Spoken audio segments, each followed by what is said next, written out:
Today we're talking about equipment in the NHL, the odd, strange, and unique things that we've seen. But as we talk about equipment today, if I've missed anything that you feel like stood out and should have been in the video, make sure to let me know in the comments. But we have to start off talking about visors, cages, bubbles, or whatever you want to try and use to describe some of these attachments guys have added to their helmets. So this thing I'm going to describe as the jaw protector, rather than, just putting a cage on in this situation, because this attachment leaves the mouth a bit open, but you're covering most of the face, and you're also not covering it as well as you could if you had an injury. Now, Sam Gagner wore one of these, but it was clear, so it's not as bad. So in today's NHL, most guys pretty much just put on the bubble, because it works. But the lower cage only combo thing here does kind of make them look like Hannibal Lecter. And now we have Alexis Lafrenière, who was wearing two different models of glove. Now these models aren't dramatically different, and it's not exactly like wearing two different pairs of shoes, but it's the closest thing to it. But he's got a Hyper Light on the left and a 2X Pro on the right. Perhaps this happened by accident. He felt comfortable and just rocked with it. Fan favorite now, Craig Ludwig's shin pads, which were giant. They're a cross between a goalie pad and just a regular shin pad. He's obviously flattened them out. It would help him block shots, but I feel like it would add a bit of wind drag, potentially slowing them down a bit. You don't see guys in the NHL doing this type of thing anymore, but I don't think it's necessarily against the rules either. Let's talk about Kaprizov. He actually cuts the cuff out of his glove. This piece here is designed to protect you,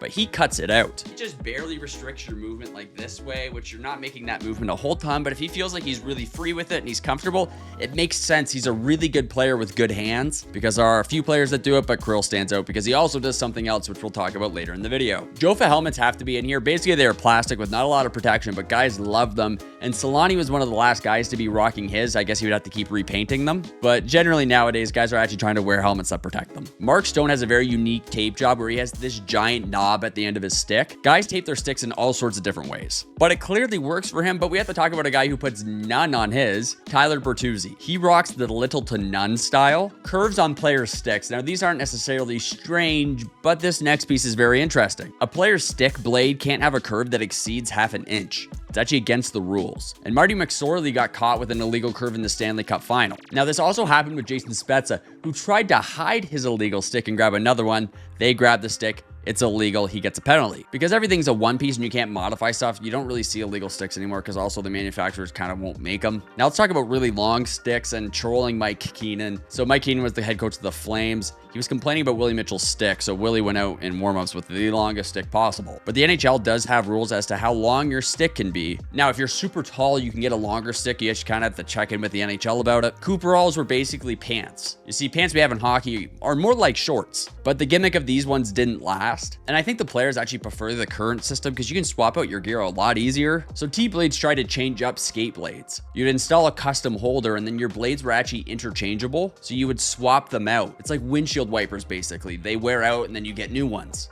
and you can just swap them on, but you had to add a lot of extra screws. So they actually had a higher chance of failing compared to your traditional skate, just because there's more pieces on them to break. All right, we're back to Kirill Kaprizov, and he cuts the tongues out of his skate. So see, he's cut the tongue down quite low. We're not sure why he does this, but with the shin pad protection there, he's only opening himself up a little bit, and he might feel like he's able to get better edge work as a result of the tongue not being there to press down. But you don't really see a lot of guys cutting the tongue off. And we're going to wrap up with a thing that just failed miserably, and it was sticks with holes in them. Reebok tried to come out with this one. Basically, I think the idea was to make it lighter and potentially more aerodynamic. It didn't last. But guys, if I missed any equipment things that you feel like should be in the strange, weird, whatever type of list, make sure to let me know in the comments. And if you want to subscribe, I'd appreciate it too.